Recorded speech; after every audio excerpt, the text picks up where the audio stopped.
So, on Broadway, which is a very unusual way for me to start, but on Broadway, in 1971, there was a production of a show called To Live Another Summer. Nobody's ever heard of it, but it was my mother's favorite. My family played that record over and over and over again. If you were born after 1990, a record player is something that we used in order to listen to music. Anyway, this production was all about the story of Israel, its biblical history into the contemporary, sharing some Jewish pride and a sense of hope. Reviewers naturally greeted it with both praise and some pretty harsh criticism for its Jewish-Israeli content. 1971. The opening song had the same name as the title of the play. This is the first words of this overture. To live another summer, to pass another winter, to watch the trees turn green from ashes and cinder, to cross a quiet street, alone secure from trouble, to see the flowers bloom away from graves and rubble. It's very heavy to me, and it was this upbeat, jazzy, full orchestra sound. I never listened to the words when I was a kid. We just danced around, but it does reflect a lot of people's early relationships to Israel. And this language was given to me too by my parents. Israel as homeland, refuge, and a symbol of resilient inspiration. From my community, a Reformed Jewish community that was concerned about civil rights and human rights for Soviet Jews and for Americans, separation between church and state, hunger and homelessness.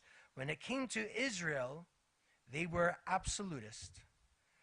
The world is out to get us, so Israel needs to be a strong protector of the Jewish people. The demonization of Arabs was a common occurrence back then, even by those who knew deep down inside of them it was wrong or unjust. But those minority voices were still around, and they said that we could do better, and they were often named as self-hating Jews because they wanted a different future. I remember I felt great relief when I met an Israeli peace activist while I was at camp in high school. And the camp that brought him, looking back, was really pretty brave to do so. His name was Abi Natan. Abi was born in Persia. He grew up in India. He served in the Royal Air Force. And then he served in Israel's Air Force during the War of Independence. After a successful run as a restaurateur in Tel Aviv, he wanted to advocate for peace. So he flew his airplane into Egypt. He was arrested there and deported back to Israel, where Israel arrested him for flying into enemy territory. And he tried again and again. He went to Tunisia to meet with representatives of the PLO. He got back home to Israel, and he was arrested again. Abi was called strange and odd for wanting to do these crazy things, but I found him to be an inspiration.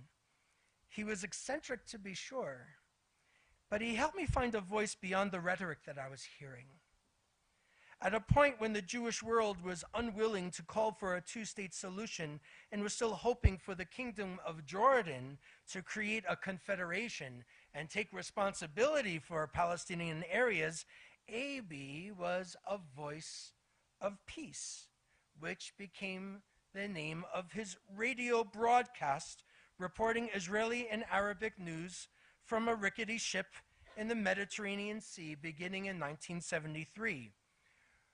For those that were born after 1990, radio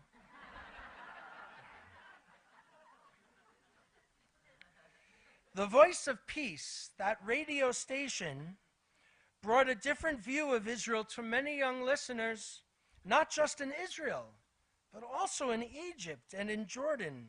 And in his very first broadcast, he declared this: Shalom, salam, and peace to all our listeners. The peace ship is a project of the people. We hope through this station we will help relieve the pain and heal the wounds of many years of suffering of the people of the Middle East. He was really arrested back then, because then, and still among many today, there are those who say that to criticize Israel in public was a shanda. It's a Yiddish term for a disgrace, for a scandal. Why was Abi Natan so threatening? Jewish leaders wanted a united front, us against the world. They were afraid our enemies using legitimate criticism. They were afraid of our enemies using our legitimate criticism to strengthen their cases against Israel, and to have enemies manipulate the message to suit their ends and perpetuate hate. It's true. It's still true. But remember that during this period when he was active in the early 70s, even when Arab armies attacked Israel on Yom Kippur, 1973, the world had started growing a resentment against Israel. World leaders initially sided with Israel as an underdog, but after 1967 and that war, there were new concerns over Israel's territorial expansions. And then in 1975, some of us will remember, the United Nations passed a resolution equating Zionism with racism. And America's Jews, at this time, they were kind of all in with regard to defending Israel. Prime ministers and members of cabinet were regularly meeting with American Jewish leaders, speaking in synagogues. The 1967 war, which many people in the Jewish community will refer to as the Six-Day War, emphasizing a very substantial victory, brought tremendous pride to America's Jews. We finally started to come out of hiding, less afraid, feeling less vulnerable. I believe that there's another factor, though, that had an increasingly positive impact on America's Jews in terms of its relationship with Israel in the 1970s. It was Black Power. I remember writing a paper in college about it, 1989, talking about how Jews were inspired by Black Power activists who are articulating positive messages of identity, lifting up their indigenous connections to Africa. It increased America's Jews' connections to Israel dramatically. For the record, my Jewish studies professor failed me for that paper. But then Dr. Mark Dollinger at San Francisco State University wrote the book Black Power, Jewish Politics, Reinventing the Alignments of the 1960s, published in 2018, where he made the very same argument. I got nothing.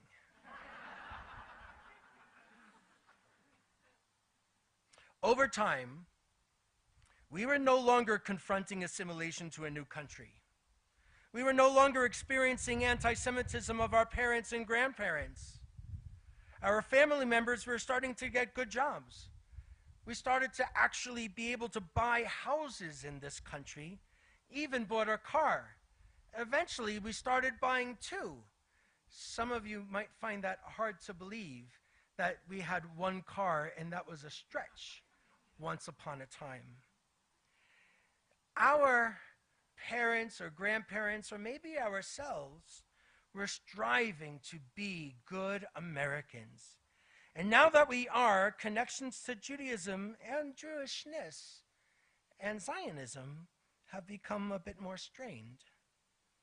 Zionism became a critical component for many America's Jews' feelings of Jewishness. They began to see Zionism as a liberation movement. Remember that Black Power connection? A place where Jews were free to be Jewish and do so without fear or reprisal or oppression. And they could do so with creativity and integrity. Many of us who don't know a world without an Israel have a hard time imagining some of those things. And again, it gave American Jews the opportunity to celebrate their Jewishness without religious obligations. And again, over time, things change. The needs of the Jewish community change. Our attitudes towards our Judaism and Jewishness have changed. Jewish identity has changed from an ethnic group to a choosing participant. Our rationales change from being religious to being traditional or cultural. It makes sense that our relationships with Israel might also change. Every year, on the second day of Rosh Hashanah, there's a much smaller community in the sanctuary. Instead of sharing a sermon, well, now maybe more might come.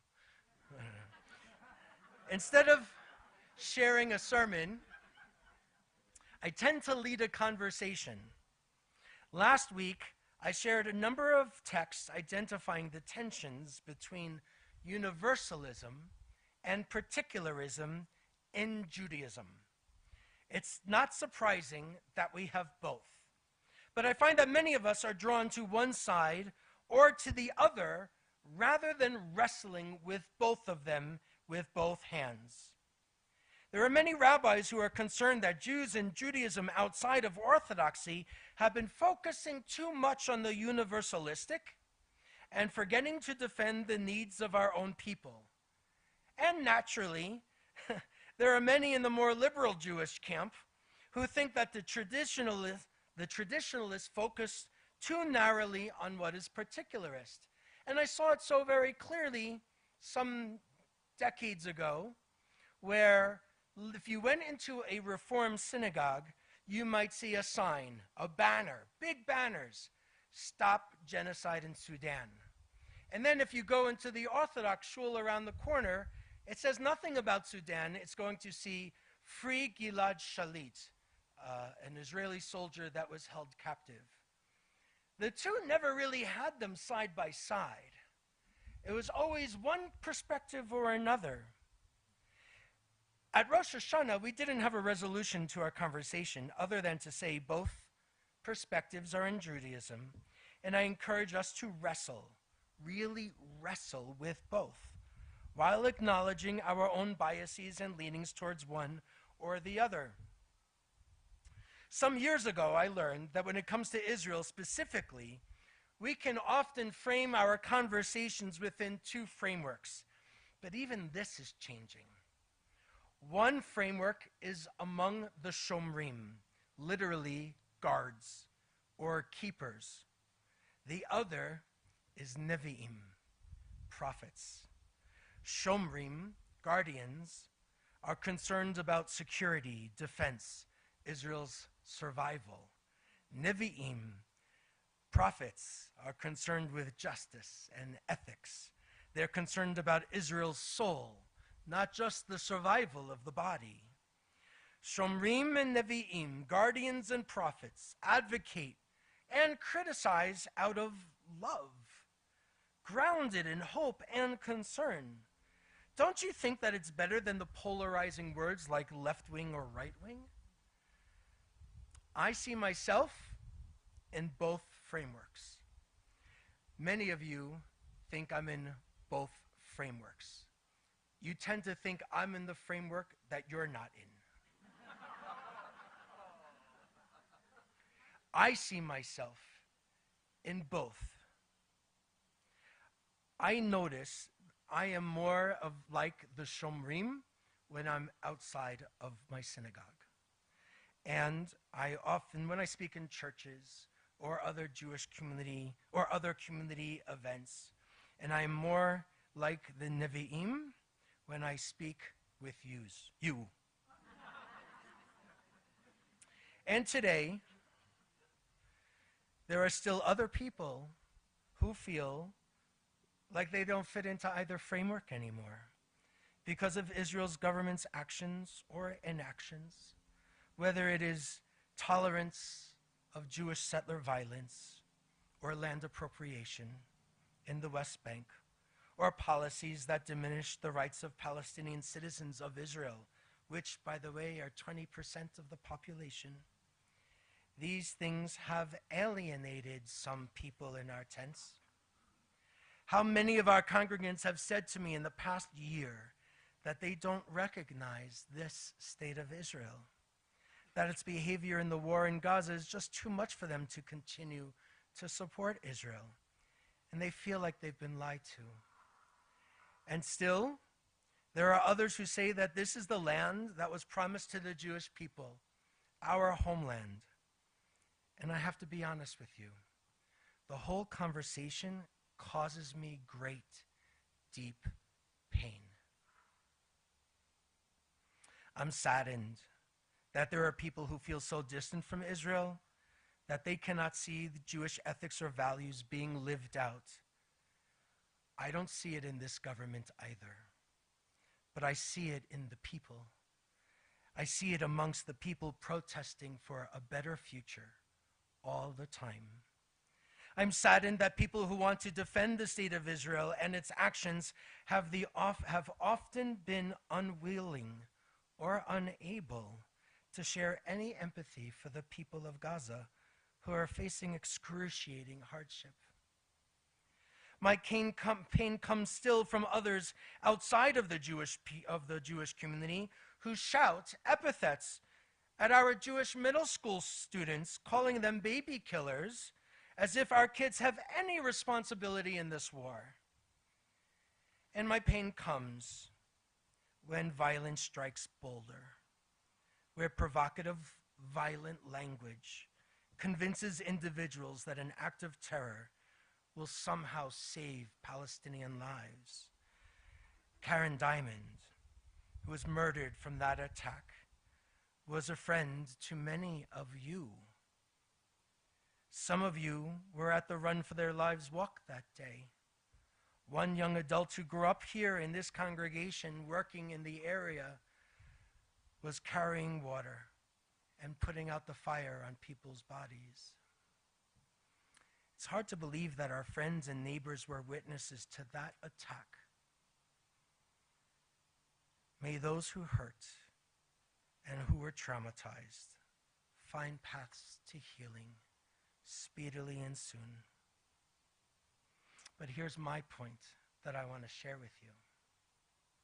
One of my teachers, an Israeli activist, Anat Hoffman from Jerusalem, chair of the board of Women of the Wall, she would say that Israel is too important to leave just to Israelis. Most Israelis hate that line. I love it. And it's true. I'm hoping that this sermon can reboot some of our assumptions and incorporate perhaps even some new ideas. To consider that to be pro-Israel can be about defending Israel's security and calling on its government to get back on the path to resolve conflicts and live up to the values of the Jewish people.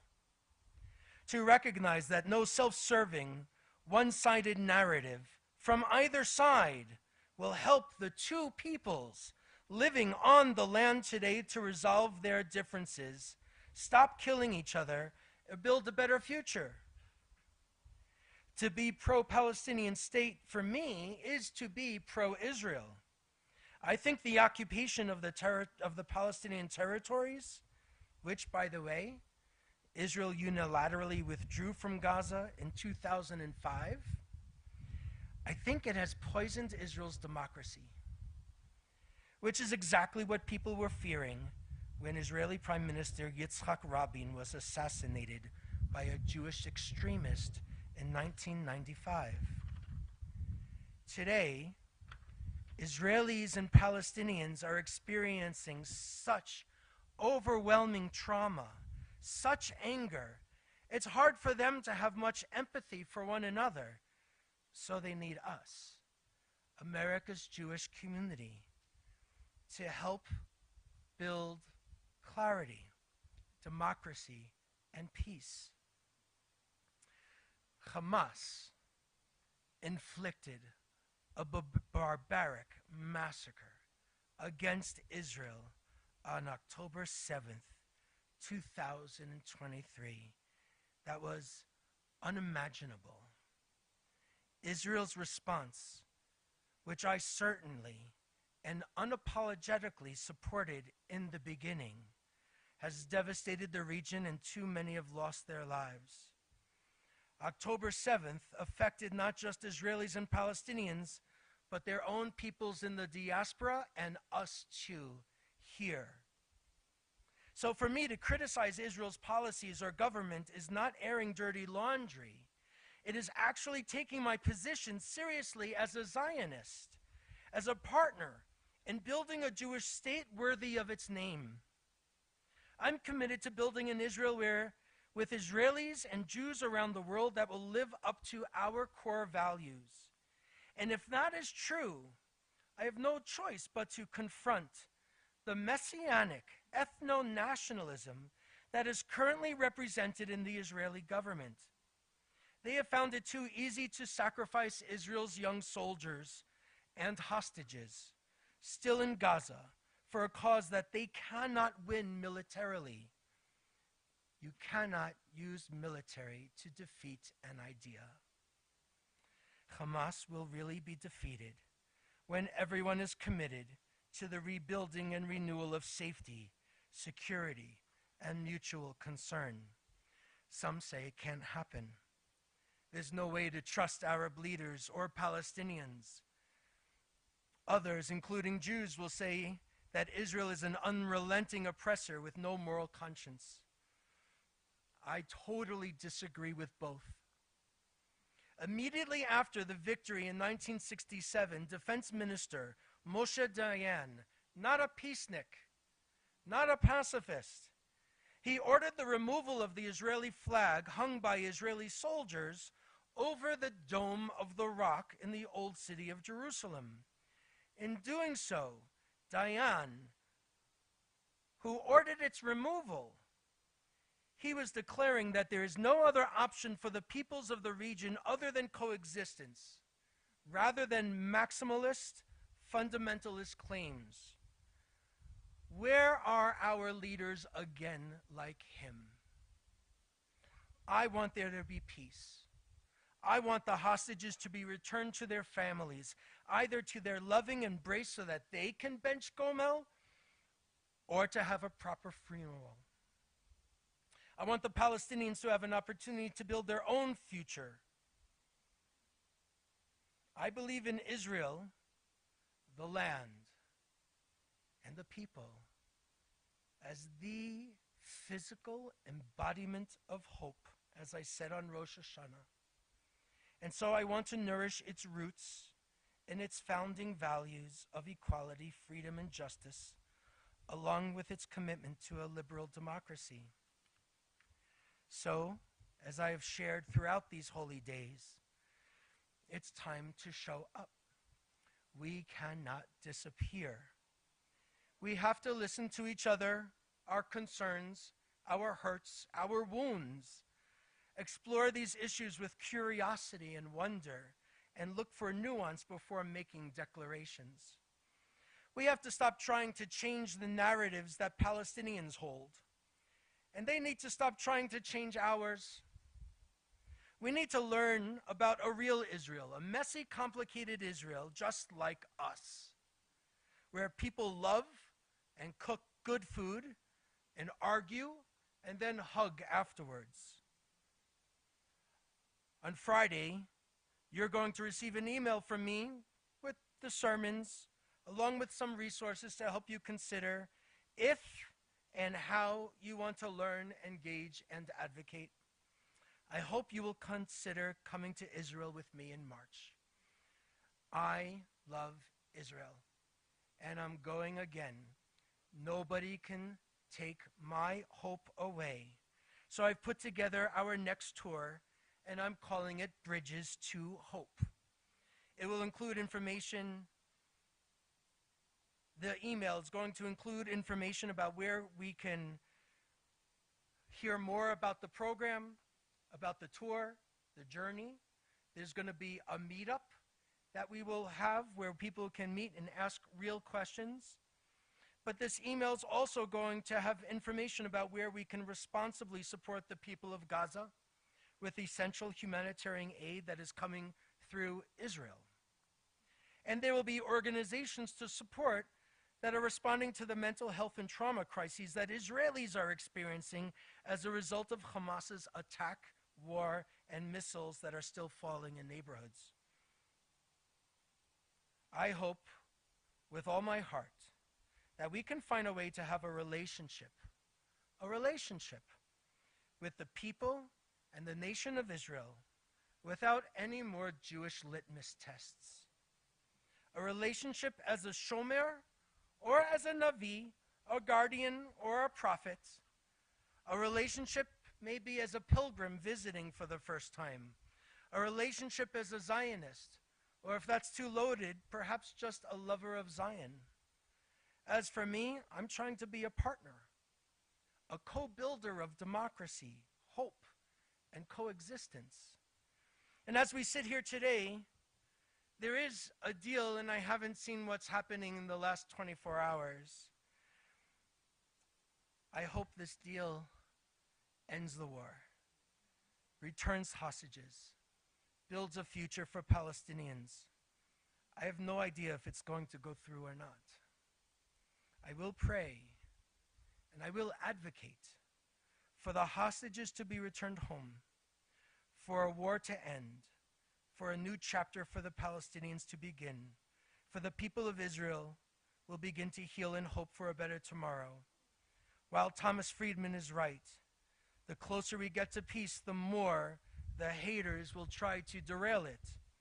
So Israel and Israelis need to hear from us as partners in the building of a Jewish state that we can be proud of, a light unto the nations, a democracy committed to the rule of law, coexistence, the flourishing of pluralism, accountability for past wrongs, and the living embodiment of hope and peace.